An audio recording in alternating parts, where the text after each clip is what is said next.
piece of this. Watch me drive up to the Hollywood Hills, always dressed up in my high heels. Everybody wants to have my life, 'cause this is my life. Yeah, this is my life. I know you want my life. I know you want it. I know you want it. But this is my life.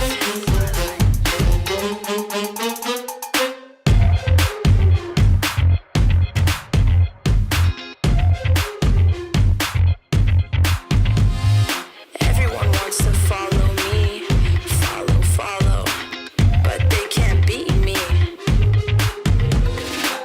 The original, sensational, could be too good for you. Everyone wants a piece of this. Watch me drive up to the Hollywood Hills, always dressed up in my high heels. Everybody wants to have my life, 'cause this is my life. Yeah, this is my life. I know you want my life. I know you want it. I know you want it. But this is my life.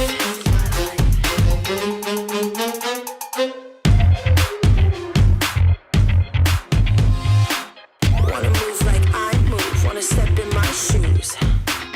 Gonna need to bring your A game if you step in my lane. 'Cause this is my life. Yeah, this is my life. I know you want my life. I know you want it. I know you want it. But this is my life. The original, sensational. Everyone wants a piece of this. So beautiful, incredible. Everybody wants to have my life, 'cause this is my life. This is my life. Yeah, this is my life. Yeah, this is my life. This is my life.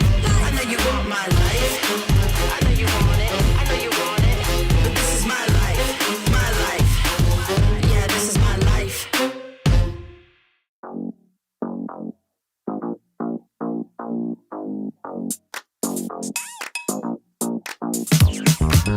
Cutie, dressed up and I'm glistening. I'm the gift, don't wrap me like it's Christmas. Want some yours, you'll know what you've been missing. Feeling like we should get into mischief. Listen, you've been looking like you're down on your luck. Need a girl like me to come through, lift you up. Hold me in your hand, I like when you touch me. Keep me around or you might get lucky. I'ma keep you with the good mood. Keep you up all night. Never around you. Baby, this is so vibe. Got me dancing like a soul train. Laughing the whole time. Got me singing in the shower. Baby, are you all mine? Baby, I'm your four-leaf clover. Your rabbit's foot, your charm bracelet, horseshoe. Baby, I'm your good omen. You wanna keep me with you. Keep me with you. Yeah, it's not hard to see. There's a pattern forming when you got me. 777 all wins, big money. The tramp over here never see me coming. I was in your back pocket the whole time. A quiet power, a silent gold mine, a big old confidence boost. You never delude. Just know that you'll be winning 'cause I'm with you in the building. I'ma keep you with the good mood. Keep you up all night. Never around you. Baby, this is so vibe. Got me dancing like a soul train. Laughing the whole time. Got me singing in the shower. Baby, are you all mine? Baby, I'm your four-leaf clover. Your rabbit's foot, your charm bracelet, horseshoe. Baby, I'm your good omen. You wanna keep me with you. Keep me with you. You been looking like you're down on your luck. Need a girl like me to come through, lift you up. Hold me in your hand, I like when you touch me. Kick me around and you might get lucky. Baby, I'm your four-leaf clover. Your rabbit's foot, your charm bracelet, horseshoe. Baby, I'm your good omen. Yeah, you wanna keep me with you. Oh yeah, keep me with you.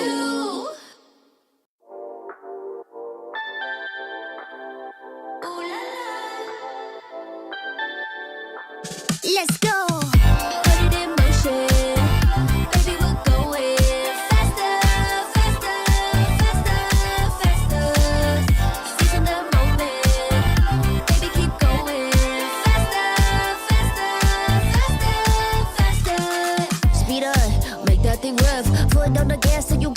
left, let's drive to the top of the mountain and see the view. Let's vibe, looking back on the journey, just me and you. Ain't nobody wanna go slow. Yeah, I was chilling in the past, I was solo. Now that I got you in my life, I'm like, go, go. I be living for the thrill of it, whoa, whoa.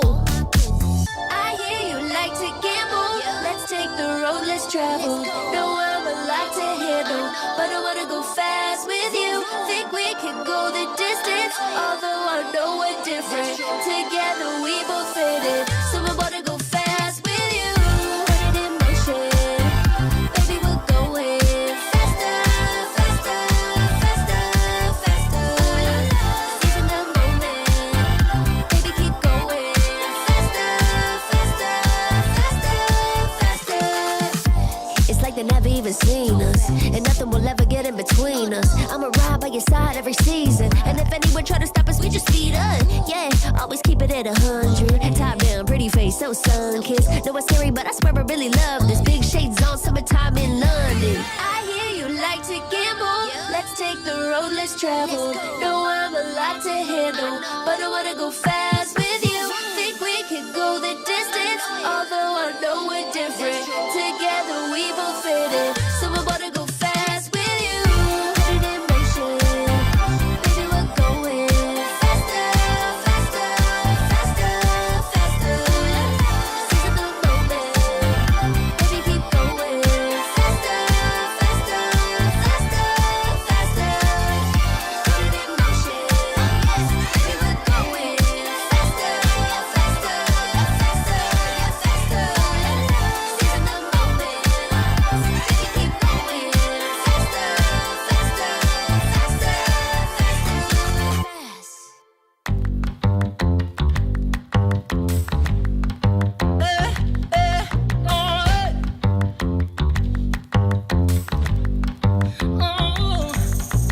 I got the Lambo car, house in the hills with the stars. Told you I'd raise the bar, told you that I'd go far.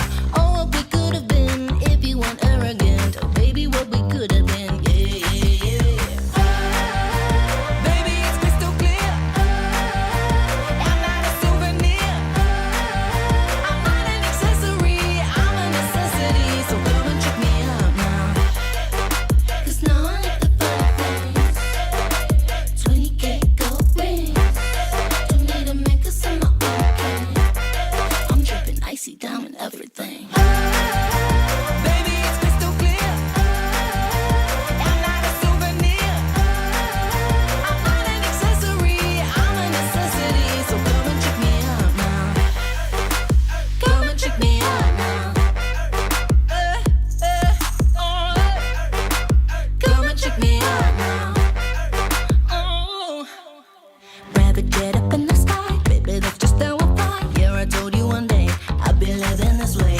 You could have had it all, but you went and dropped the ball. Oh yeah, you could have had it all. Yeah, yeah, yeah, yeah.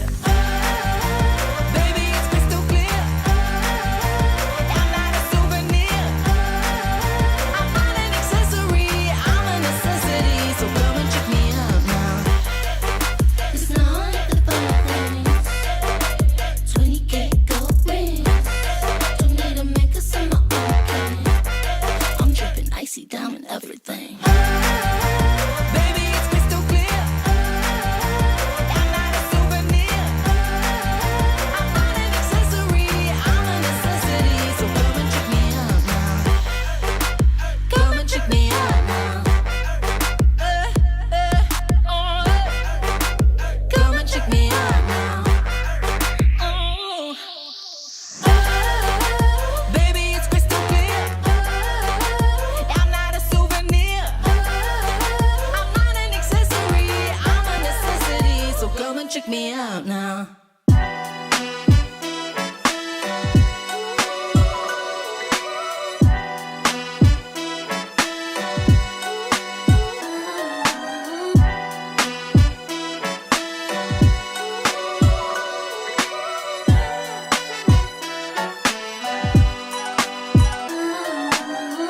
Been down before, but now I'm better than I've ever been. Through all adversity, I saw the light now and whatever the problem, we'll solve them. Make it through together, it'll be all love, and it's all good. And it's all good. I'm the big dog, been killing it since tip-off. Come with it or stay home, the people gon' feel ripped off. It's only major leaguers in the office. If you giving half of an effort round the rest of us, you'll make it awkward. I'm about that action, not the one you talk with. You better hope I'm not the one your coach gon' have you out here really guarding. It took a lot for me to get here, but I have arrived. I really made it and the haters be looking surprised. Been down before, but now I'm better than I've ever been. Through all adversity, I saw them right now at the whatever the problem, we'll solve them. Make it through together, it'll be all love, and it's all good. Yeah. Okay. They say pressure makes diamonds.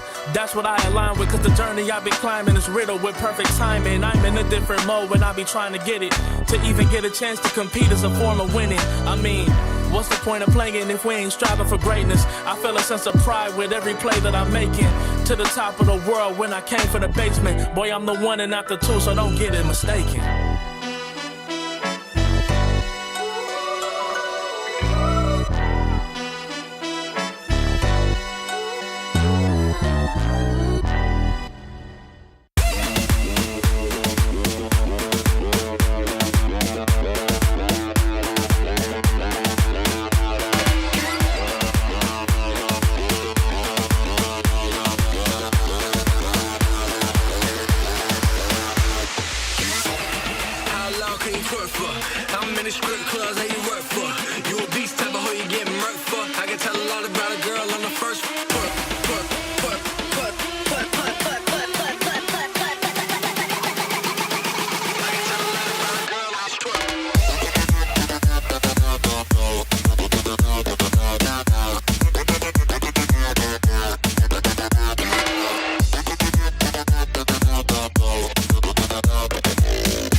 The Snapdragon Pro Series is brought to you by Snapdragon Elite Gaming and DHL.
the Snapdragon Pro Series. It is day 2 of the Open Finals for Call of Duty Mobile here in EU, and today we start sending our teams through to the challenge season. 4 teams will qualify today out of our upper bracket, and these are teams we haven't gotten a chance to watch yet, so I'm excited to see what they're going to be bringing to the table. My name is Glitter Explosion, and I will be your host here all weekend long, and of course, we've got to get our casters in here as well. We've got Ton and Proper to kick things off with us here for our first few matches. So we'll get them on in here. Say hello. Hopefully everyone has recovered, because if you guys are just joining us, we had a very long day of matches yesterday between EU getting things kicked off for their Open Finals and closing out all of North America in one fell swoop. So now it's time to turn our attention back to day 2. There they are. We've got them in here. The boys are back. Ton, are you prepared for another round of EU?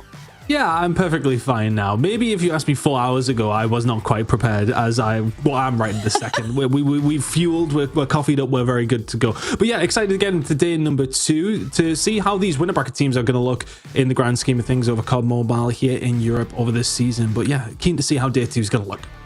Yeah, we haven't got a chance to see any of these teams yet proper, so this should be really cool.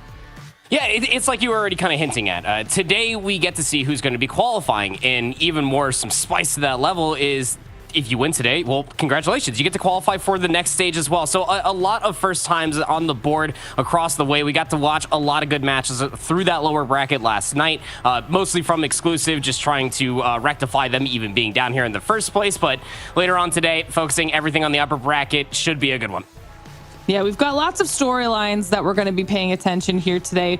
We mentioned that exclusive one yesterday, like you just said here, Proper. They were one of the teams we were focusing on. They made their way through in that lower bracket alongside Vanquish, RHH, and Hexad. Now we're going to be looking at this upper bracket, and you can see these matchups. And just a reminder for everybody at home, because we're in the upper bracket, whoever wins will be qualified, but whichever teams lose will still drop down into that lower bracket and have one more opportunity to qualify through tomorrow to the challenge season, where the last 4 squads will make their way through. So still lots of Call of Duty Mobile action in store for all of you at home, and it should be a really exciting day here today. We'll take a look at the schedule so you can see what matches we are anticipating throughout the day. And we kind of did something with the order. I guess it's this way in the bracket anyways, and it works out perfectly for how it's going to lay out, because exactly the way that you saw it there in the bracket is going to be the order that we're going to be watching our matches here today.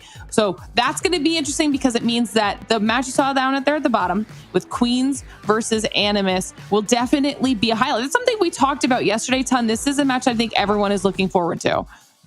Yeah, I mean, this is a match that you would expect to be in a semi-final or a final of the playoffs in about 5 or 6 weeks' time, right? Not in a game that is, well, important in terms of even just qualifying for the side of things over in the challenge season. But I mean, for players like Creed, who now on Queens, is this his opportunity to maybe try and get himself in the limelight? Second 3 seasons in a row with exclusive. Obviously, things have kind of changed up in the top end of things in Europe, and now he's landing himself on Queens. But I mean, they need to qualify first before even having a chance to go and break that second spree for Creed. But yeah, there's still a lot of Call of Duty Mobile to be played before this is a real big conversation.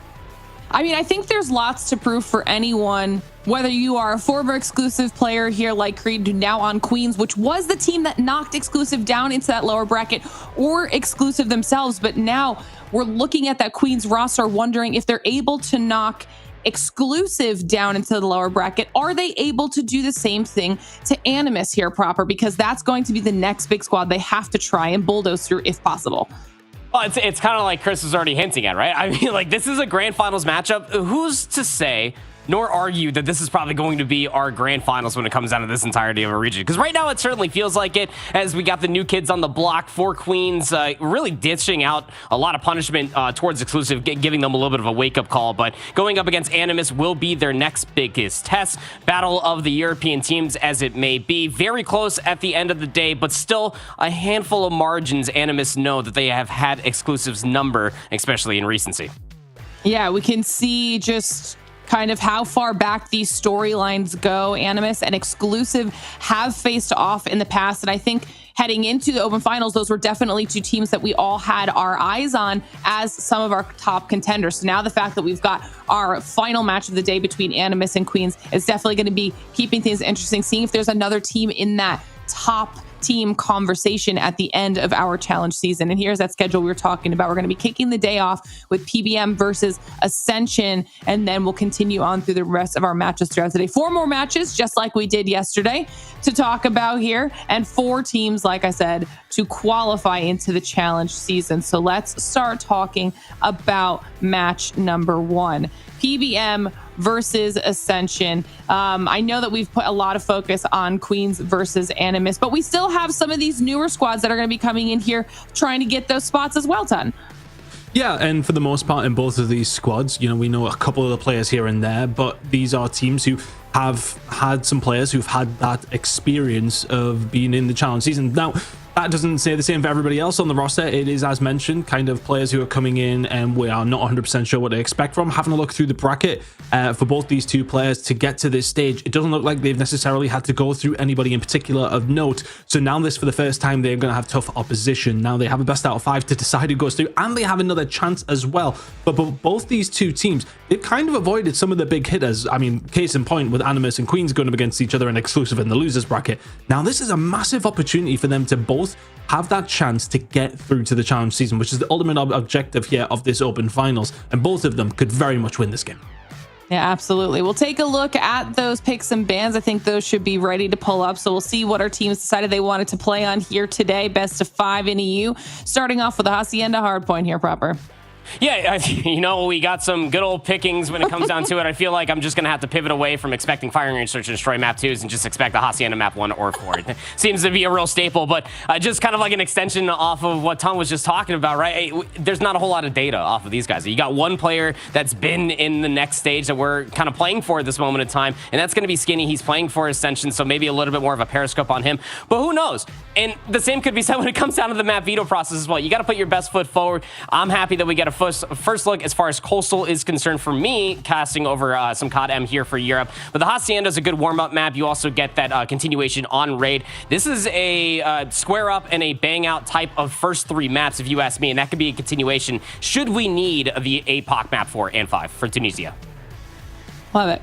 Absolutely love it. Well, this should be a nice way to kick things off. I'm glad that you're getting an opportunity to see Coastal, even if you're not getting your Fire Range here. Maybe we'll get that a little bit later in the day. I mean, I know Ton was excited when he got to see Slums as well. So I think that's what's nice about having that new map pool here, Ton, is that we're getting a little bit more variety. I even said off air before that it might have been my favorite COD Mobile moment that I've had personally so far, casting Slum's Hardpoint. Took me back to my youth, Lauren.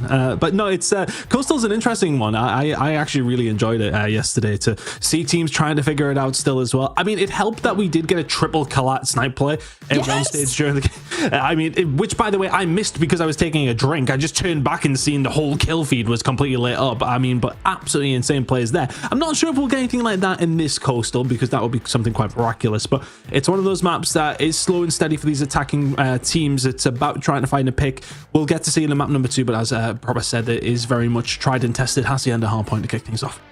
Well, I am excited to get into our matches and get into the open finals, and this one is about ready to go, so let's kick it off with match number 1. Well, thank you very much, Lauren, and looking forward to getting into this one proper. I mean, this is kind of why Open Finals is so fun, when you get two teams that you don't know a whole load about, where you feel as if both could go through. This is the opportunity for teams like this to, well, go to that next level and then make a name for themselves further than that. So a huge game for both these two rosters. You couldn't have asked for the better drawing when it comes down to the bracket. Again, all RNG at the end of the day. You don't get that decision, but you're on complete opposite sides of what was exclusive, Animus, and now this Queens roster. For this exact opportunity, like you were talking about, Ton, you want to make a name for yourself. Now is the time, and what a better venue to get things underway on Hacienda. Quite a tenured map. You and I get to see a lot of instances of this one, but for 5v5, there's going to be a lot of explosivity. Everybody keep your eyes peeled for when we do get towards P3. That's when those operators are going to start coming online. We've seen yesterday some teams actually having such a good time in the first 2 hills. We were seeing plenty pop over towards P2. I don't know if you caught much of NA yesterday in the final game. Oh my god, we've seen 50 bombs. I seen there was war machines coming out at the start of P2. It was ridiculous. I'm not too sure we'll see too much of that in this first game of the day. This feels like it could be a closer contested game. PBM with their first decent amount of control and kills coming through on the kill feed as well. Picking up some decent time over towards P1, but in 30 seconds time, when we head over towards the garage, that's where things are really going to start getting spicy. Not a whole lot of cementing of the spawns just until this one moment of time, right? If you're Ascension, you're hoping to at least get one player to cross all the way past Rock, maybe get some upper hallway control, but are all just going to focus on the old time. I mean, we're down to 10 seconds, and although you do get that buffer before P2 does pop, you're allowing PBM not only to be able to contest this current hill ton, also be able to maintain those front lobby spawns. They'll have a very easy access and avenue up to P2. So far, the kill feed has looked PBM heavy. Ascension have been able to point over towards P1, but it's a scrappy one. This is where we're going to start to figure out which team is locked the hell in. PBM with a good start so far. The car is already going to be exploded though for Ascension, so that's a slight weapon loss, but a kill gain from it. Barrow already out from Sanga. Can find two before he does fall. The pressure starting to come in from Ascension just from one angle. Pulling it down if you're PBM. You will just about keep it clean. They are going to be here pretty quickly as well. Proper kill starting to come through. PBM just about still in control. And that's a really early Sparrow if you think about it. I mean, 9 kills already for Sanga, just kind of helping things out, and you get some of those bolts immediately to find some easy kills, some good damage. That way your teams, where you still have those back spawns, can just bolster this defense. 50-17, Ascension really starting to piece things together, but maybe just a moment's too late. The pinch is coming through over by driveway. You still have those well spawns, but finally you get the break in. Should keep things relatively close how it was previously, but PBM, they understand the state of the game. They're already on rotation towards you. First one's there, 2 hills in a row. Never a bad stat to have. But Ascension will take that scrap time, all things considered. Big flank comes through towards car park, and that will allow them to pick up that scrap. P3 about to pop though. That kill feed once again looking very nice for the side of PBM, and as you mentioned, this is where operators really start to come through. You did see plenty pop up for the side of PBM, not really able to find a great deal with them, but they will have their opportunity now. A few kills come through for both two teams, but PBM the one on top once again. Zealous has the Annihilator out, and you just gotta somehow cross through these open line of sights and just being peppered with damage, and if it's not the Annihilator, it's just gonna be the gunnies coming through from PBM. Another wave of defensive kills come through. Zealous for 3 in the feed. Also found a collat there on Erlang. So that's going to set yourself up wonderfully to be able to get the scrap time. I mean, Ascension do have those back spawns, but here in Call of Duty Mobile, especially for Hacienda with those back spawns, they are sticky. You're in a little bit of a spawn trap. PBM running through you. Yeah, PBM looking real solid here. Full 60 over towards fences. I mean, it's typically quite scrappy, right? I mean, we may be seeing Ascension get a touch for a couple of seconds, as we are seeing towards the latter stages there as well, but PBM, that is dominant. Hitting 100 points before we're heading over towards the Rock Hall point, and you guys are, well, pretty much the first ones here, especially now with the Purifier out. This is going to spell a lot of danger for Ascension.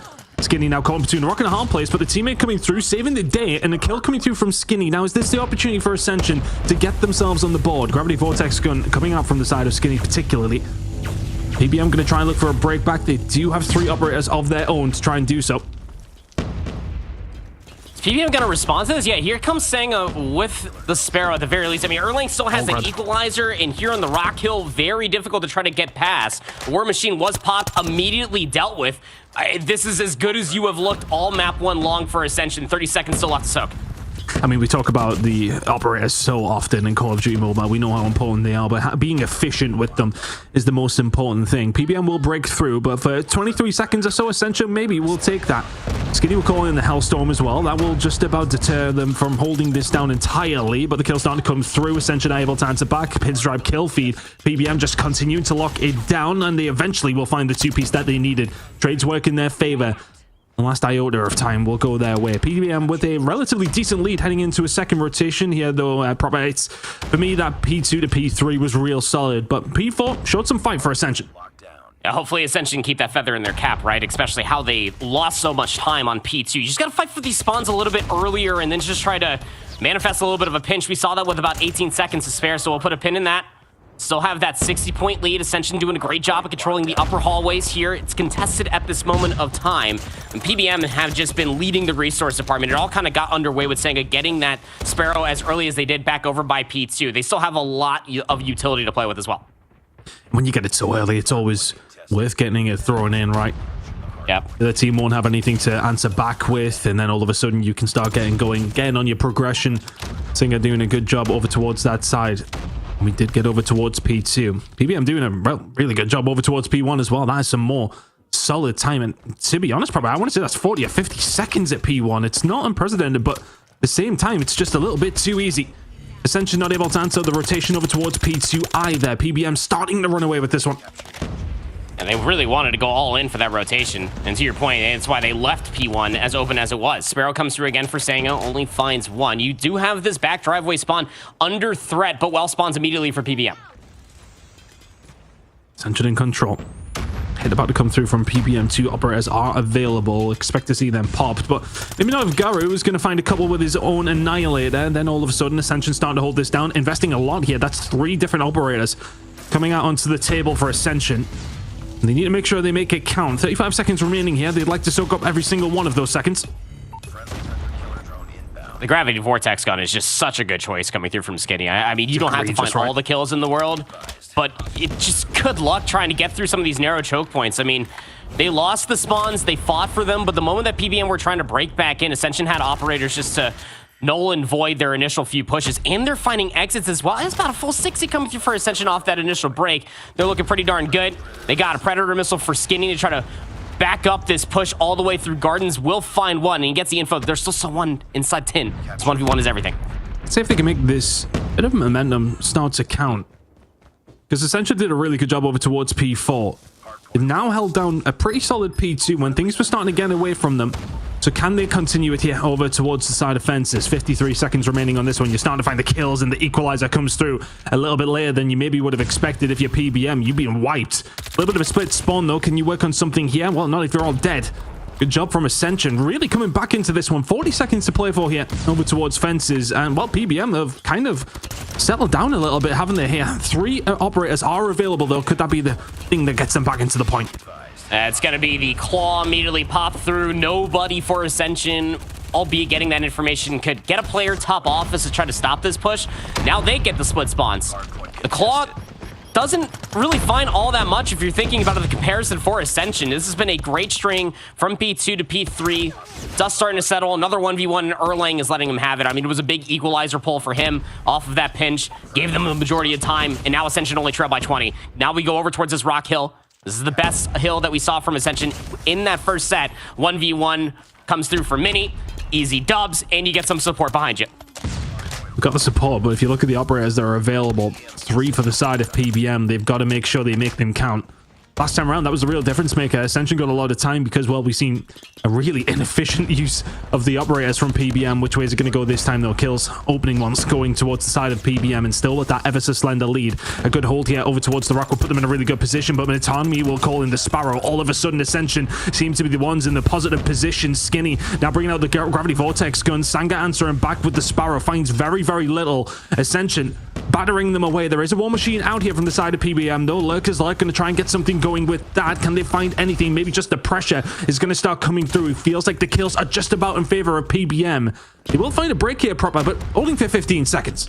And not as much damage as you were hoping for with that war machine. So you still have these close boathouse spawns just underneath office for Ascension. They want to fight for this back 5 seconds. I mean, it's not going to be able to tie up the game, but it just means that PBM cannot get further away from them. What a second set of hard points coming through for Ascension. And it's as we kept on talking about, operator usage hasn't exactly been fantastic nor abysmal for PBM, but the response that we saw that time around was a little bit cleaner. Things that you would almost expect if you want to be in the next stage of this current season of the Snapdragon Pro Series. They have possession of the hill here going into the third P1, and they're doing a better job of just finding these gunfights in the upper halls. They're starting to find them, but PBM are soaking up that time for absolute free at the moment.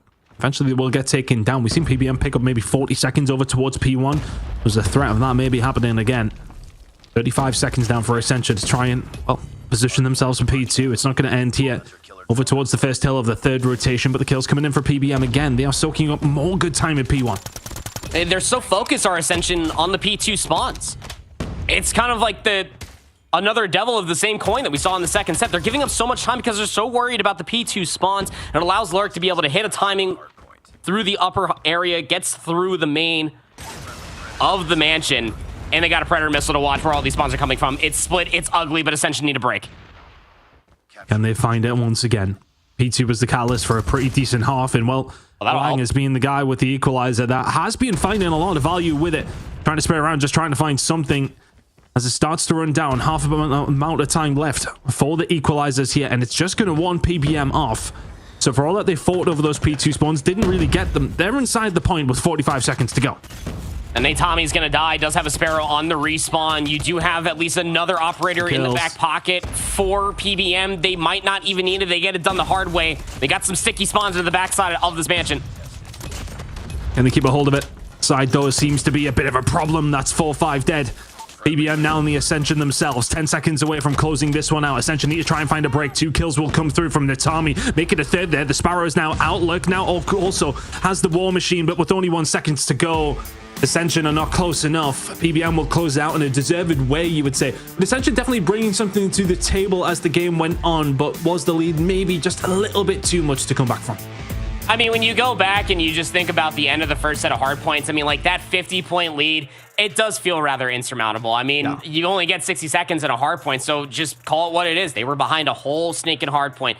But I will say this much for Ascension, maybe late to wake up, but damn did it look good in that second set, eh? I mean, that P2 to P3, they rectified losing the spawns. I mean, the same thing kind of ultimately spelled the demise towards the third P1, but you just can't give up that much time for P1 for the spawns. But the string from P2 to P3 was much better. They rectified the biggest problem in the first set, but just at a moment's too late. And they had a lot of good highlight members, mostly Erlang with those equalizers, getting that pinch over by P3. That doesn't happen. You probably don't get the damn near full 60 that we saw out of them over for Ascension, but it was the hot start. I mean, would you go up so fast, so early, and Senga gets that operator, albeit a Sparrow, in towards P2? It's just so much damage that you're not ready to come back from. And when you do start to see that lead grow more and more, you start to tell yourself it doesn't become so much more winnable until you get those pop-off moments. This was a much respectable scoreline than what was suggesting we were going to get at the end of that first set. Yeah, I think also for Ascension, though, I think for PBM specifically, if you were to take P1 out of the equation, which I know it makes it a completely different game, but if you take that out of the equation, PBM actually got a lot of their time there. I think there was 30 or 40 seconds on the last time, there was 40 seconds on the second time, and picked up 20 or so on the first. So without that P1 time that they were able to get, it's a lot closer game. Arguably, Ascension are leading, and I know like it's all like ifs, buts, and maybes, but at the same time, P1 is not necessarily that hill that you expect them to pick up so much time on. It's one you can, like, right, but it's not necessarily one that you would bank 30 or 40 seconds on typically. So for Ascension, that's maybe something to watch out for next time they play Hacienda.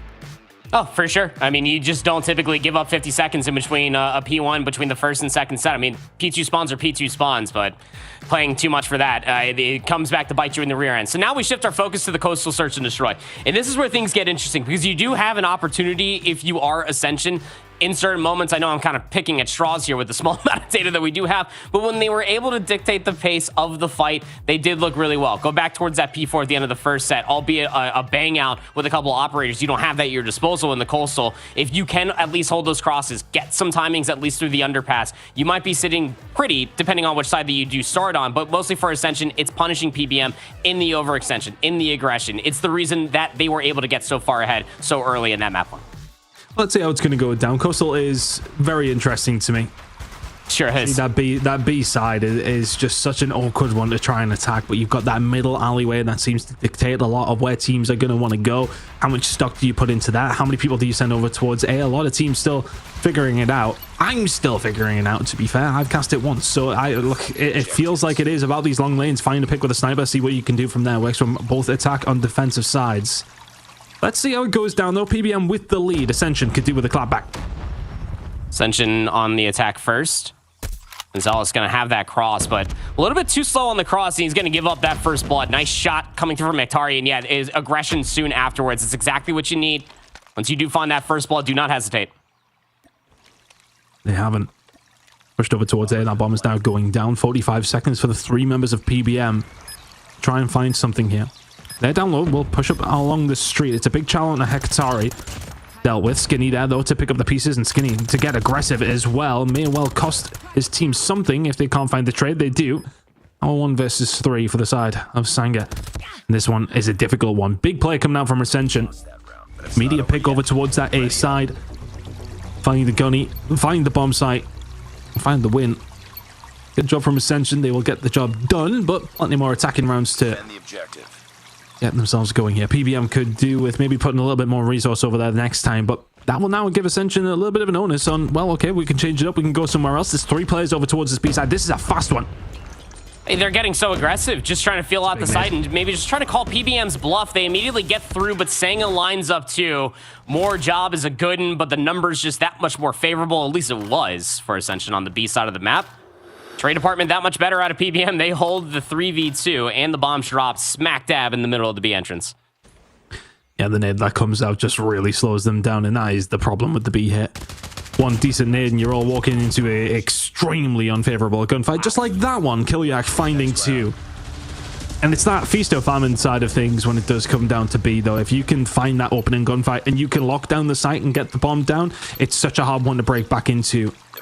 Well, if you don't find that opening blood, it feels like a difficult one to really get anything going on. It's a tough one, but it seems to play like a very, very strong S&D map. It does. I think maybe just the hues and the similar vibe to Tunisia is giving me Tunisia vibes. It is similarly played, I want to say, as well. It feels like the defense have got some small choke points to watch through. A couple of different flanking angles potentially through mid.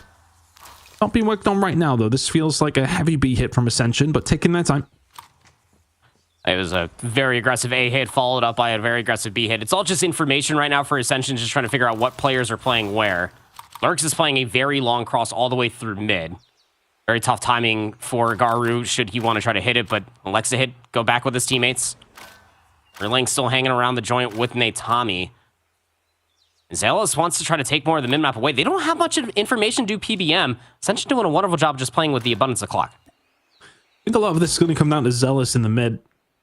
Yeah. Essentially could be the guy to hold something down, but Astral will fall to Hekatari over towards the A side, so that's going to open things up. Alang will fall to Zealostor, who's holding it down in mid, making me seem so much smarter than I actually am there. Finds the kills, lurk down, waiting for the push to come through. Yeah, really well played from PBM, just holding down from the middle of the map. Yes, okay, Ascension still have control over towards A. Zealous finding those 2 kills in the mid-map as players were transferring themselves back over from B after the opening blood happens at A. They get caught with their pants down. Lurks also gets good information, calls for Senga just to hit it. He's got the USS-9. That's a good gun for up-close quarters combat, as I'm sure most of you at home know. It leaves Hekatari in a 1v4, and albeit, I mean, they found that first blood on the Astral. Just that mid-map pickup, like we were talking about from Zealous, that sniper, so potent. Not enough time to try to make things happen. Doesn't even have the bomb, so... I like to imagine even if you get this kill, no, you just get spun on. Golly, I thought he was dead to rights. What? But ultimately, just the feel out of the round 1 for Ascension. Aggressive hit over towards A works out. We did find that pick. Over towards B did not work out. Naded our feet. Turns out that does hurt quite a bit. Go figure. And then the slow timing from mid just to be able to get that first blood over towards A. You could just tell PBM were very quick to pick back up through mid. And Ascension are going back to the round 1. It worked. Hit A fast. Let's see if they can find it again. They found a couple of first bloods over here, though, and there's another one. Blank finds Lurk, and now all of a sudden does that open things up. Astral will find one back. 4 versus 4 now. Ascension's starting to really turn the screw over towards this site, and if you're PBM, the rest of the players who are here, well, you sit tight because the big flank is on its way. Can they find anything here pretty quickly, Ascension? You're going to have to do it. They're all stacked up together. Astral with a sniper there is going to get taken down. Doesn't have any help, or does he? Sanga will be there to find one. Now the rest of the team come through. Here come the reinforcements. Skinny will be able to find one. Now a 2 versus 1. Make it a 1 versus 2. Kiliak left on his own. Do they know he's on the flank as well, though? There's your answer. Absolutely not. Discipline. Oh, he doesn't know he's being chased, though. Oh, it's awkward. Did he see him? Oh, he does know now. Oh, that's so awkward. I mean, I would have hoped for maybe a little bit of trigger discipline, but you see a body jump across, you shoot it almost immediately. I mean, that's just such a tough look because it felt like that PBN did have, I mean, the jump on everything. Ascension, to your point, did find another first blood over by A, but I guess you're more banking that Astral at least does find another pick on that recross back over towards A, so Ascension tie things back up. They're going back over towards B.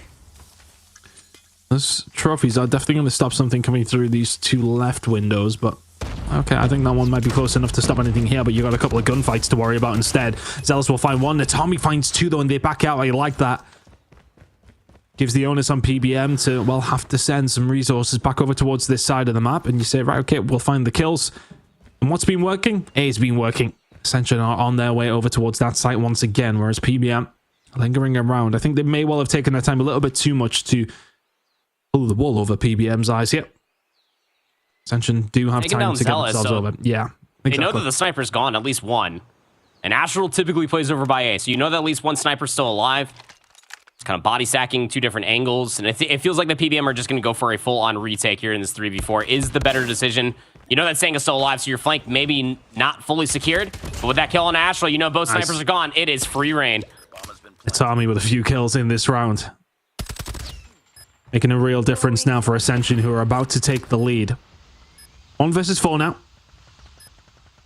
It's just such a difficult one to try and pull off. But again, Ascension having a little look over towards this A side. PBM maybe need to change something up.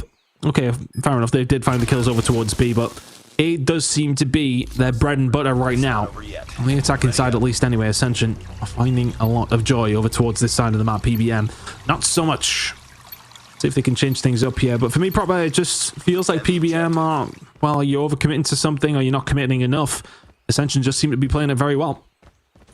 Suppose it comes down to that trophy system immediately at the B entrance, right? It was that nade that demolished them before, so they're going to try it one more time. The utility for Ascension, it's been pretty much on point. PBM's going to get a lot of information here. The alarm bells need to be rung, but nobody's leaving that A site. They don't have numbers on this B defense. One tight of your Sanga. Bit of information gained. Middle of the map starting to be hit. Nobody's holding it down. Kiliak in a bit of trouble, as is Lurker's luck. He gets taken down, and again, first bloods over towards the side of Ascension. I want to say it's a minimum of 4 now. Yeah. They found so many of these kills in the middle of the map, and that's going to be the round, surely. He'd have to, like, hit a double collat, old MW2 YouTube video, cue the old alternative rock music for this one to stick. 1v5 with a sniper rifle. It's been done before. Not going to write them out entirely, but it's a good luck, have fun moment. It's a good post lane out of Ascension. It's a really good first half. Erlang's just going to hold the angle. Odin's going to be pretty darn true. And I like the patent aggression from Ascension, right? Like the first 2 rounds were just over aggressive, bull rush down the site. They start to play things a little bit slow. They start catching Zealous by surprise off of his late flanks and holding through mid. And every single time they found numbers, they just kept backing up. It's just good COD. They got a 2-round lead on the side swap. Yeah, I wasn't expecting to hear Jared Leto's tones just come into my ears there with the 1v5. That would have been something. Don't make me sing. I don't want you to sing either, actually. That's a good point. Zealous now finding a kill. In the middle of the map by the looks of things, or over towards A, I should say. It's a big hit from PBM. It's pretty much a carbon copy of what we've seen in the very first Ascension attacking round. They are slowly being picked apart here. Yeah, Ascension, that first blood's going to go towards the other side of things, and well, you have really been picked apart since then. Hekatari will make it maybe plausible, though. 2 versus 4. I got a really sound post plant. And Zealous is just going to go back to the same thing that we've seen time and time again. Pick back up through mid. Somebody got some info because he's very quickly trying to go back up and bolster. Nice 1-for-1, but still would have to be a 1v4 Foley for Natami. He has had a fantastic map 2 thus far, but I don't know about this one. Angle will come through. Zealous will clean up. Yeah, I mean, it's just the opening blood, right? We seen off the break, Ascension sent 4 over towards B or mid and 1 over towards A. And if that player at A sticks his little head out, all of a sudden he gets blooded and that side is wide open. That's one of those situations where if you're the only person over towards A, you cannot offer even up the chance of a first blood towards the opposition. Now PBM in a decent enough position. Only 4-3. It's been a good game of search and destroy so far. Zealous in the smoke, not going to find much. Skinny will, though. Sanga falls. First blood over towards Ascension. I want to say that's at least 5 rounds. They've managed to find that first blood. Skinny gets a little bit aggressive, but the rest of the team are here to pick up what they can. Alang and Mini Natami going to fall. This one's just burst into life. All of a sudden, the shots will work. Not quite there. It's still a 2 versus 2. Able to at least trade that one back. 2v2. Flank not necessarily secure, but the bomb's going to get collected by Lurk. That means that the play becomes alive. Hekatari is going to clear all of that bomb site. And they're thinking that the aggression might still come through. You got a minute left to play. And it seems that the offensive PBM are thinking, let's go for a full wrap over by B. Now, to be fair, they don't have information on each other. What does the late stage utility honestly look like? You can see there was at least 1 nade available for the side of PBM there. Yep, Astral yet to use any utility.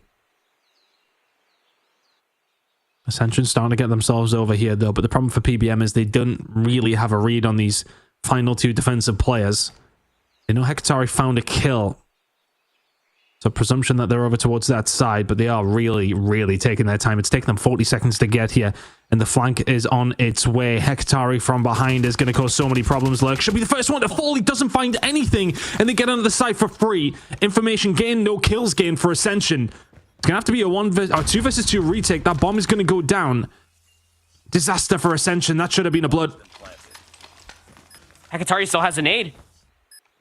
He should have just thrown the nade through the windows, but sets up a pinch trying to catch a timing. This needs to be on point. Astral trying to survive. The sniper inside of the site may well be a weakness. Not for Garu. He can find one. Not going to be able to find the second. Lurk now left in a 1 versus 1, and we'll find it. The 2 kills fall his way, and somehow PBM come away with that round. 4-2 half, immediately back-to-back offensive round wins out of PBM. I mean, that is just the right call. You're in a 2v2. You got the bomb collected.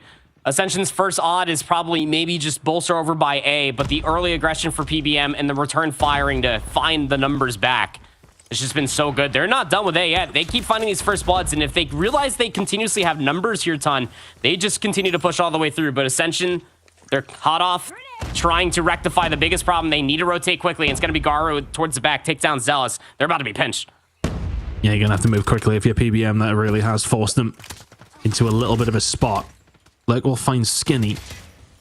That one player on the flank, though, do they know it's still coming? I'm not too sure. And the Tommy will be able to get away. Alang will then come and attack from a different angle. Sanga could find a second kill. Not going to find anything. It's a quick round for Ascension. I think I want to give some props to Skinny there, because in previous rounds, he had poked his head out and found some kills there, but he pokes his head out, sees a lot of utility heading his way, backs on down, waits for the team to get there, and they got there fast. Ascension 5-4 up now, 2 rounds away from closing out this search and destroy. This feels like it does have some length to it, this series, doesn't it? Very, very different affair to yesterday at the moment here, Proper. Nate at the front, connects onto 2. And look at Natami, who's been having a great map too. Good discipline, goes 1 for 1. Sets up Hekatari maybe for the repinch, but would love to see them wait for numbers. Still gets a freebie. Skinny's there to pick up the pieces, but then gets dropped himself. I think they've got a good idea that Hekatari is there as well. Garuda finds 1, 2 versus 2. Ridiculous shot coming in from Astral. Elang and Hekatari need to try and find a retake. But do they have it in them yet? Problem for PBM, they don't have the bomb. They haven't had a chance to get it down yet. Gonna come down to these gunfights. Elang seems to have been a real big pain for PBM to try and deal with. Both teams kind of just waiting it out here to see who's going to blink first, Proper. Yeah, they got to time it perfectly. Astral, oh, the timing. Is inching closer towards that door. It's 2 Odins versus an XM4 and a USS-9, and they make it work somehow. It almost felt like that we're getting a little bit too big for their britches for PBM. They were trying to force the issue just to try to find the information rather than just lock down the site. Ascension let them have it. They just hold the irons with the 2 Odins. That is such a tough 2v2, but they make it work. It's an awkward one, isn't it? They just sit tight, though. They're not the ones that have to make the move. It's down to PBM to try and find something. And they find, well, very little. Katari in the middle of the map now. Going to wait for something to happen. Natami really has been that guy. Found so much for his team over and over again. 11 kills now. And Ascension really in a nice spot to tie this series up. PBM need to try and turn this one around. Sanka very, very weak. They just seem crowded out over and over again. It definitely feels like Ascension, the more experienced team on this map. There's no way Elang finds a second. Astral gets taken down. Now all of a sudden, I was about to say PBM are falling to the wayside in this map, but Lurk will find a kill. 2 versus 3 now. Chill, Ascension. Let's just chill. Buddy system. I mean, you got one island player that's going to be Hekatari over by B, actually starts pushing and is looking for a little bit of a pinch. That's egregious out of Natami, but sets him up wonderfully just for the back end 2-piece. And why not have yourself a map number 2? 7-4, the final scoreline. It was a 4-2 half. I thought that PBM were about to bring that thing back on the offensive side. They were looking pretty decisive, but Ascension, like we were talking about, just dictating the pace of a fight. It's mostly the 2 Odins that get the job done. Normally, you would feel like the snipers are definitely the one to watch out for, but Zealous was heavily suppressed, I will say that much, out of Garu, who was just pretty much on Zealous duty through the middle of the map. Once that gets dealt with, all irons forward, and it was mostly Natami backed by Erlang. The angles they were holding felt like that the reads were on an all-time high. And I think, you know, we kind of seen Zealous have a little bit of luck early on in that middle alleyway, and you're right to point it out, they just completely nullified him after that. Itami, the one really, don't want to say putting everybody on their back, but at the same time, it just felt like every kill was important, felt like every clutch situation he could find was found. Elang with a good job as well, finding multiple kills on multiple different occasions, and we have a series on our hands. 13-6 from Natami is the pick of the bunch, and rightfully so. Big game from them, and now all of a sudden 7-4 to Ascension. Sets us up very nicely. Map number 1 was, well, it was comfortable for PBM, but as comfortable as map number 2 was for Ascension. We're going to head into a control here with everything to play for. Both these two teams seemingly equally matched at this stage. And this is really anybody's game. I know it's that awkward little cliche that everybody kind of falls into, but it really could go either way. This one, the Search and Destroy looked really strong from Ascension. The hard point looked great from the side of PBM. So we head into a control with it all to play for. Yeah, it's the thing about a good cliche, right? Sometimes it's just really true, and that's just it. Again, we didn't have all the information leading in towards this best of 5, but you even go back to that map number 1, things have been really, really competitive between these two teams, and they're showcasing why they deserve to be in the next stage. And hey, you make it towards the end of this best of 5 as the winner. Your weekend does end earlier. Not to say that if you lose, you are fully out, but you don't get to cement it. I mean, I'll call a spade a spade. You are on the easier side of the bracket. You should take advantage of this type of situation. And even if you go back towards that map number 1, you cut off P1 like you were saying, Ascension might have been up 2-0 in this series. They are playing very good methodical Call of Duty at this moment in time. The Search and Destroy was a really good performance, but we're going to be heading over to a control now and see how things are going to go down here. PBM will be disappointed with that. It felt like, I mean, look, I want to probably give more credit to Ascension than maybe go on towards PBM, but it definitely felt like more could have been done there. Irrelevant of that one is in the past. We head over towards raid control. It always fills me with joy, proper.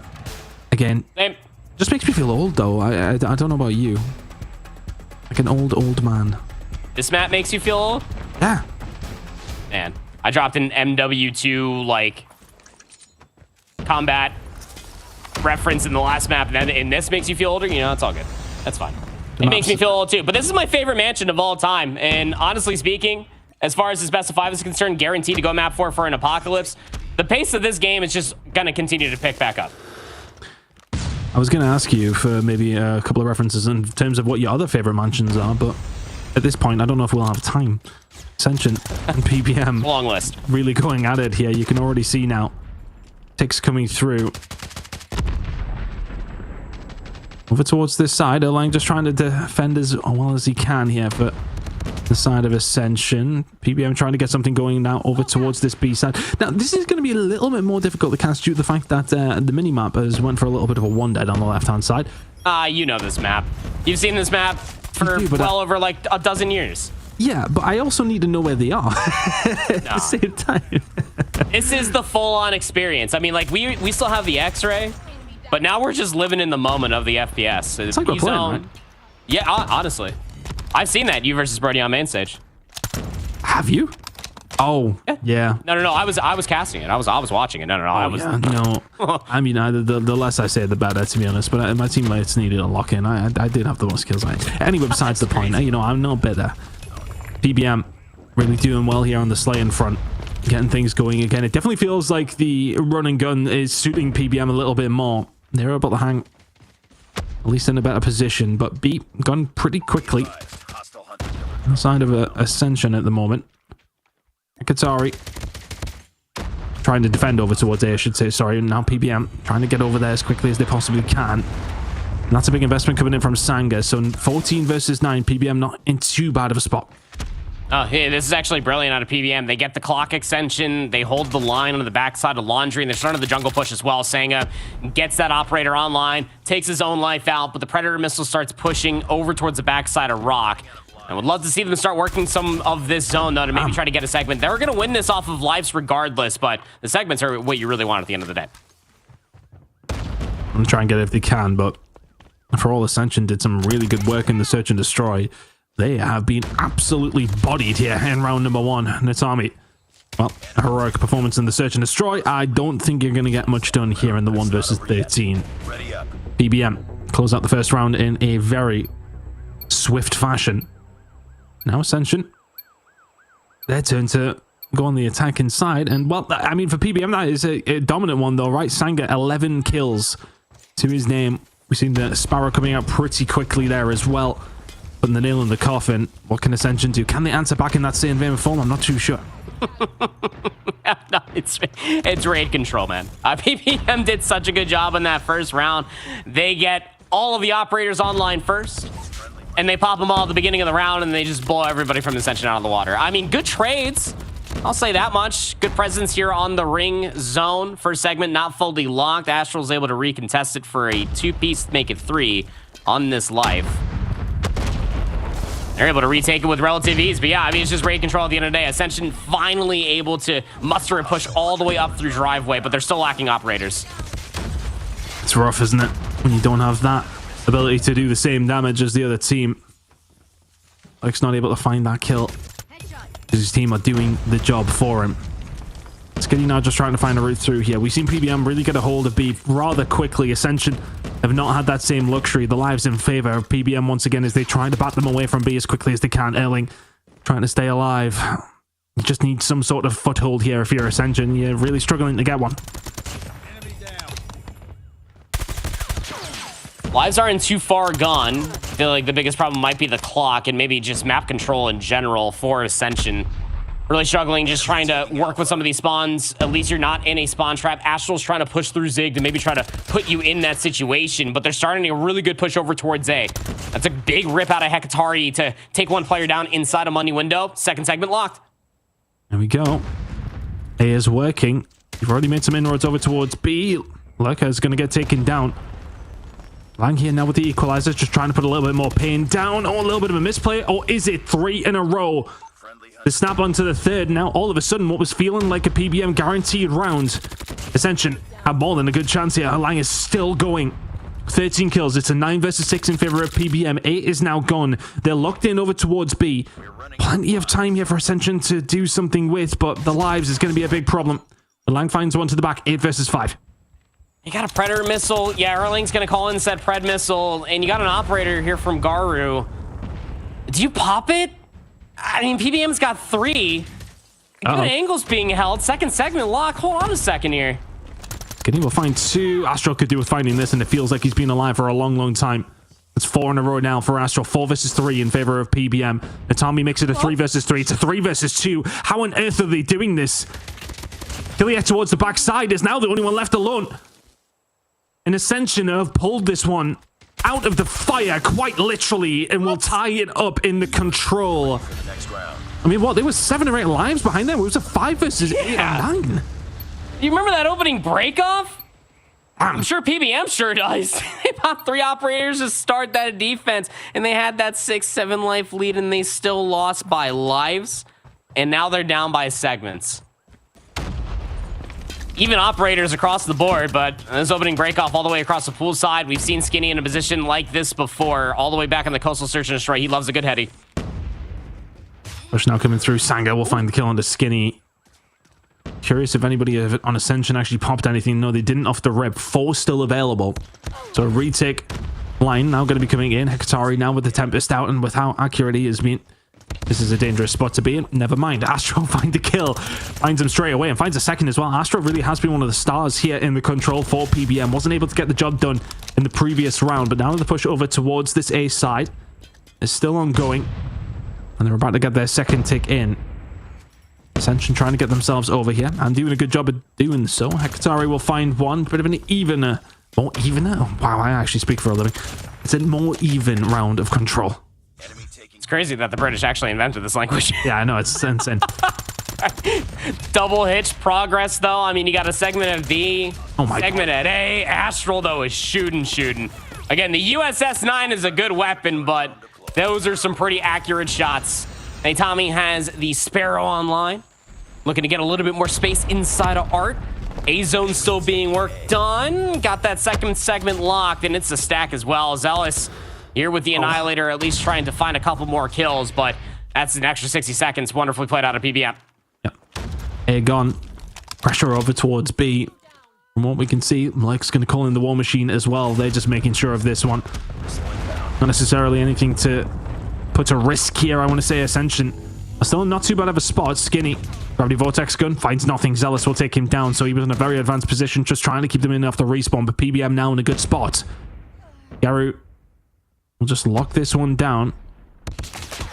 Good place to have an Annihilator, but not one Zealous is going to find that gunfight and the third. Now 5 in a row from Zealous.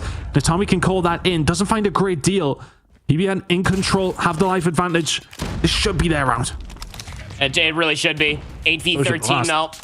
I was about to say 8v13. Life lead doesn't matter anything, but controlling the zone does, and you're just basically going to flush out Ascension all the way through pillars, through laundry, just to try to contest that. They can't even get to a position to do so. So winning off of segments is big. That's a total of 9 now for PBM.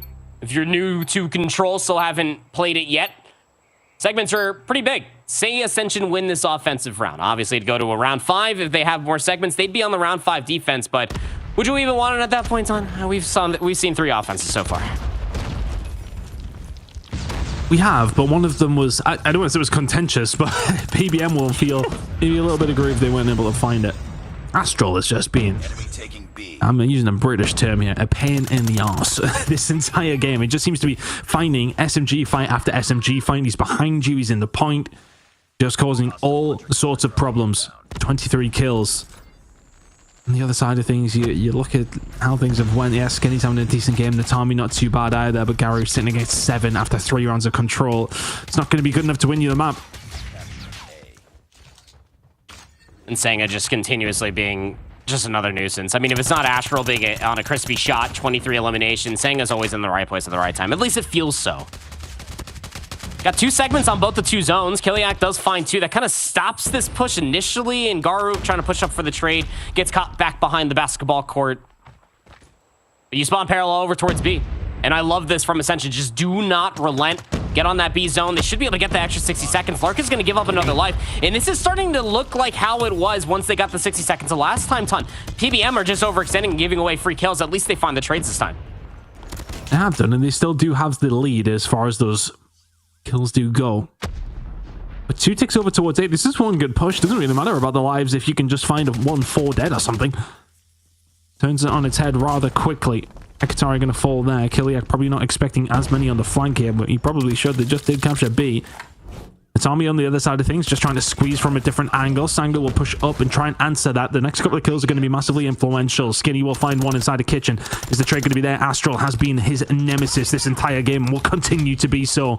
And that's a big flurry of kills. That's going to work out well for PBM. 17 versus 9 in their favor, but there's still, the thing is for Ascension, one good break, you win the round and force us to round number 5. One good wave of operators, would you say? Because, I mean, Kiliak is the only one that realistically has one online for PBM, at least so far. You got 1 streak available for Senga. Not a whole lot of map space, though. That's your biggest adversary if you are Ascension. Here comes Lurk. He gets the War Machine online immediately. Skinny with the Gravity Vortex gun in their spawn. Tommy out with the Sparrow as well. Takes 1 good break. Lurk, though, will find Natami. Garud will get taken down. It's a 14 versus 3 now as they fall very fast in front of our very eyes, and now all of a sudden PBM, this is an unlosable situation. 13 versus 3, 12 versus 3. Again, no, if 3 players on the side of Ascension can combine well and get something going over towards this A side, then maybe you can get a potential go at it, but not going to happen. Sangha will find something, and as that time has gone on, PBM's operators have come up, and PBM have found themselves up in the series once again. Now 2-1 up here proper. It's looking solid for them. They argue they probably could have won all 4 of those rounds, but eventually get it done within those 4. Really good job. But I mean, ultimately, it feels like Ascension's just leaving themselves too much to do. Those lives are kind of being thrown to the wayside as you go towards those captures of B and A at the beginning of the round, and then it just puts you in an awkward spot. Yeah, it really does, right? I mean, you just look at the statistical lead that PBM had throughout the entirety of this. Even the offensive round 1 that Ascension did have for themselves was just by the hairs on their chinny chin chin. It was close. They barely even had a life lead at all, maybe besides a handful of moments. They're all 4 rounds worth of play. And this is the continuation of just a really good opening break off from PBM, specifically for Senga. I mean, this is now back-to-back respawn maps in a best of 5, where it feels like even within the first 45 seconds, if that, they do have an operator online. And again, it's a Sparrow. It's not as heavy hitting as, say, some other ones, but he's pretty darn accurate with it, and it's a lot of free damage that kind of catches Ascension by surprise. The operator usage, just that much better for PBM in general. Try as you might for Ascension, you didn't really have the standout performance of like what we got from Natami in that map number 2. Some bright moments, sure, but you brought it up in that round number 4. Kind of your biggest adversary across the screen probably was Erlang, and Erlang was just having a real tough go of things. Didn't have as many breakout moments of the equalizer as what we saw in the Hacienda map 1, and that's a tough thing to shake to yourself, losing that swing map mode combination, given how the map 1 did go, because now we're going to Apocalypse, and it doesn't seem like that this team for PBM is slowing up anytime soon. No, the respawns do look very, very solid for the side of PBM right now, and Apocalypse is probably a map they will be favoring. Look, based on what we see in the map number 1, we need to see Ascension, kind of start to tighten up on some of these initial hills. I mean, I know it's a little bit different heading into P1 of Apocalypse, but you're thinking again about that P2 rotation. Has its similarities to Hacienda in a certain kind of way. Rotations are super important on this map in particular, maybe a little bit more important than Hacienda. And that was probably a little bit of a problem for the side of Ascension early doors. So let's see if they can turn it around here. They have the potential in the search and destroy, but they need to force us there if they want a chance in this series. Yep, the one thing that we did highlight and we were praising them for is at least they were knowledgeable going into the second set of playing for the spawns for P2. It's ever so more important when it comes down to Apocalypse to get those back temple spawns, especially for P2. A lot of full 60s can be earned on that one hardpoint alone. Same thing could be said for P4 as well, getting those back useless spawns, contesting chicken coop, all very important things. Basically, if you can tell by the camera of my voice, we need to make sure that Ascension are aware of the fundies first for the hardpoint. The kills will certainly come so long as they're contesting it, but they got to make sure they're getting themselves in a good position first to be able to contest for these spawns to then get an abundance of time. They did miss that within the first, what would you say, maybe 50 seconds of P1 on Hacienda. You need to come in towards this map with pretty much your life on the line, because your upper bracket life is technically on the line. Again, even if they do lose here, they do have that lower bracket, but who's to say the competition that you face down there isn't going to be tougher than what's across the screen right now?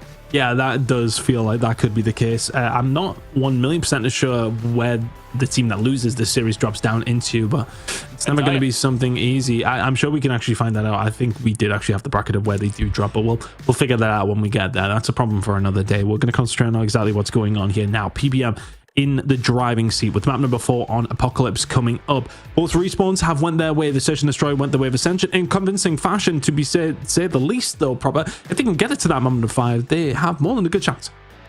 Yeah, especially for Tunisia. I mean, like Tunisia comparatively to Coastal, you'd imagine that it would play pretty darn similar, especially for PBM. You know, Zealous through the middle of the map with that sniper rifle trying to play for maybe covering the flank before it actually ends up happening. It just felt like that Ascension, again, when they can dictate the pace, they're in a much better spot. But when it comes down to the respawn maps that we now have in our map pool, we went over that yesterday, especially for Hardpoint and hell, even Control, you really don't have that luxury of slowing things down to a snail's pace comparatively to even some other maps that we did have in the history book for Call of Duty Mobile. Dare I say even Hackney Yard, you can at least slow down that map given some different angles, but it's still as chaotic, maybe not as chaotic as like Hacienda with an SMG just running through you constantly, but you understand my point. I'm not going to sit here and say I miss Hackney Yard. All I'm saying is that there's other maps that you could slow things down. Apocalypse might not be one of those maps.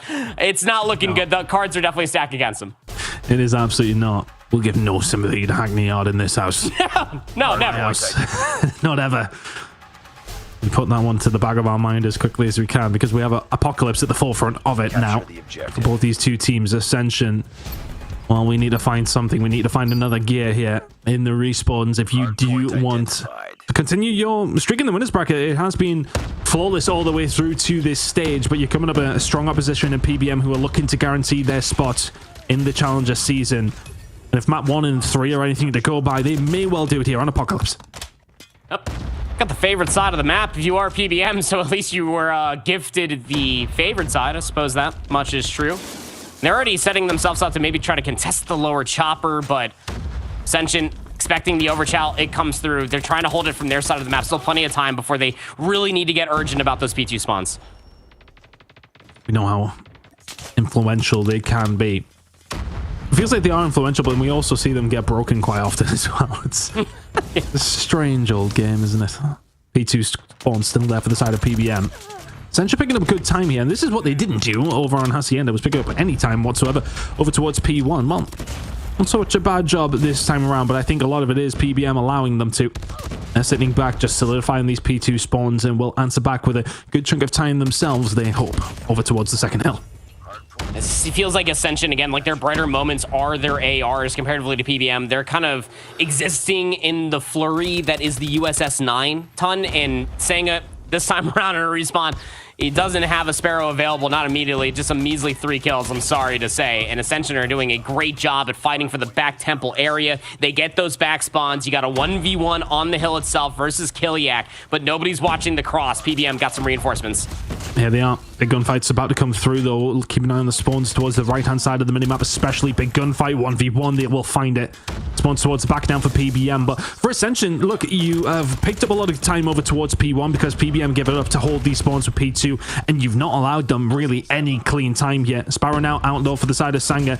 Can he find anything with it? Kind of needs to. A lot of pressure starting to come through, but at the mob, find the kill onto a Hekatari. Can you continue to find more? The rest of the team now here as well. But honestly, PBM, for all that time wasted, all that time given to Ascension, you don't get enough of P2 for my liking. The original spawners do spawn all the way past useless. A couple more spawners spawn over by Chicken Coop. And yeah, it maybe not as much as you were once hoping, but for Ascension, that is a good shake of things, because now you have the better side of the map heading in towards the final few rotations. Zealous does have an operator immediately dealt with. This is a good look for Ascension. They just need to find the trades, but it mostly comes off of this cross from Lurk. He's finding so much damage before they can actually contest the hill. PBM could do with a little run of kills to maybe just solidify something here, because it has felt like Ascension have grown in confidence after that start. You've given them that free time. You haven't found much of P2. You find yourself 20 behind after, well, you are on the more beneficial side. Now Ascension's starting to bring in some of their operators of their own. Dangerous spot for PBM to be in. Now it's going to be an awkward push, especially Erlang, who's been so good with these equalizers. I mean, I'm pretty sure I can teach my wife to be decent with these, but at the same time, he is finding value, and that's the important thing. That is a kill feed full of Ascension. I don't know if that says more about your wife or Erlang. Like, I don't know who got burned in this situation here, but yeah, it's a good bounce back from Erlang. He was suppressed in that map 3 on raid, was a bright spot with the equalizer on Hacienda, and when you know at P3, that's exactly where you're going to get a lot of these operators online. Skinny's still running the Gravity Vortex gun, so going to be able to lock away a lot of these choke points inside of Coop. Look at this push that PBM, they're trying to get all the way past the upper hut and trying to fight for the back useless spawns. They're setting up a little bit of a pinch as well. A lot to do at the front. Skinny, he will die. And the back spawn should be secured for PBM. Yeah, Ascension responding over by P2. There's some good time on the cards now for PBM. But well, what feels like the first time in this game, Astral and Co starting to find a couple of kills. Hekatari, I mean, that is a hell of a slide. Out finds the third. Absurd from Hekatari. There's your fourth in front of you if you want it, and there it is. Breaks it open all on his own. Ascension are inside the point thanks to this man. It's 5 in a row for Hekatari. Good claw here from Astral. Just lasering them down, just trying to keep this hardpoint contested. Ascension, though, still maintaining this 20-point lead, and it's just down to the 10 seconds. Probably don't want to contest it any further. Maybe set yourself up for a couple exits, but Kiliak found a little bit of an opportunity to at least get past bottom maps, and you got a player to spawn all the way back P2, so Ascension a little bit late to pick this up. They got the rotation towards the second set of hills, but PBM off of that P4 and the contest over by P3. This is about a dead even game. I mean, PBM, you in such a good... Yeah, they've been in multiple good spots. It feels like Ascension are finding their routes. They're finding their moments, though. Rotations have not necessarily been too big of a problem for the side of PBM, but executing has been. Here we go. Garud gonna try and get something going. Zealous though says Annihilator on Annihilator. Mine is just that little bit bigger. Skinny will get taken down, and Zealous will continue to put that pressure down. This is a bit more like it from PBM. We've seen last time they were happy to give up that P1 time just to sit on those P2 spawns. They've been a little bit more aggressive now. Operator usage kind of shut down for PBM. And Kiliak immediately pulled out the Purifier. He died, but you still got the back spawns, at least until that one kill comes through Hekatari. pushing over by the ruins. PBM should be able to flip the lead, but they're a little bit late to try to bolster up over by the head glitch by Gold, but they still got the back temple spawns. It was late to try to pick things up, but Ascension's still looking to hold this rotation from the front.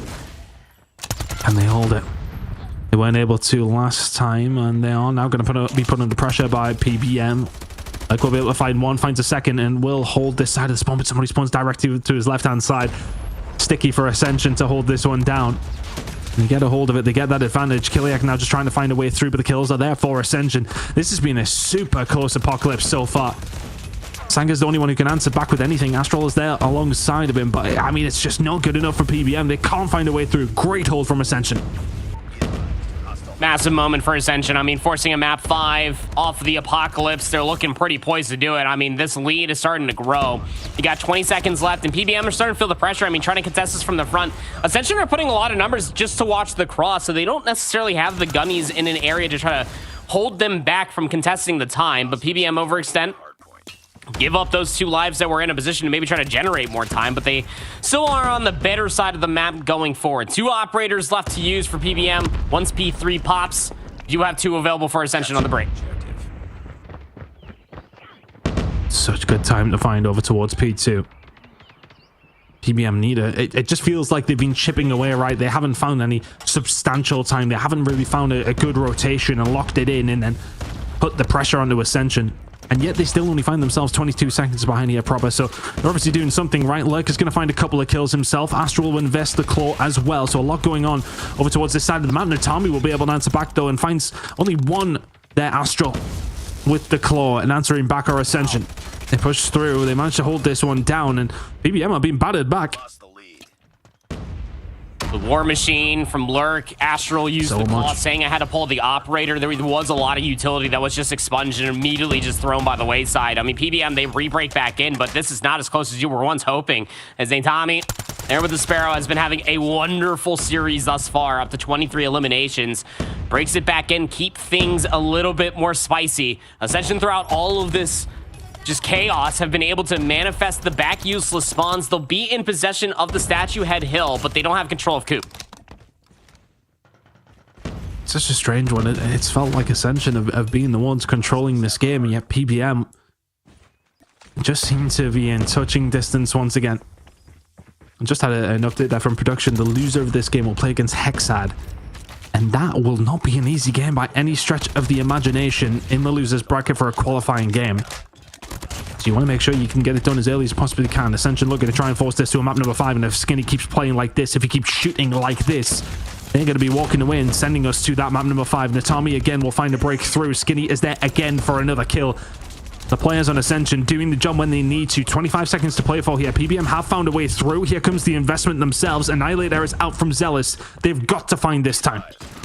Yeah, Zealous, though, head glitch. Annihilator has 3 more shots left. Just keep poking back up and down, playing whack-a-mole. Our Ascension just trying to rip him off this head glitch.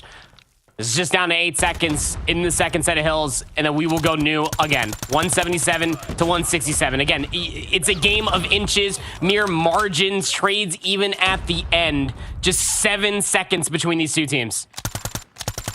We head over towards P1. It is Ascension in the better spot, especially for the push over towards P2, but there's a big gunfight going on there over towards the other side. You can see PBM really starting to concentrate on something over towards this P2 rotation if they can, but their bread and butter in map number 1 was P1.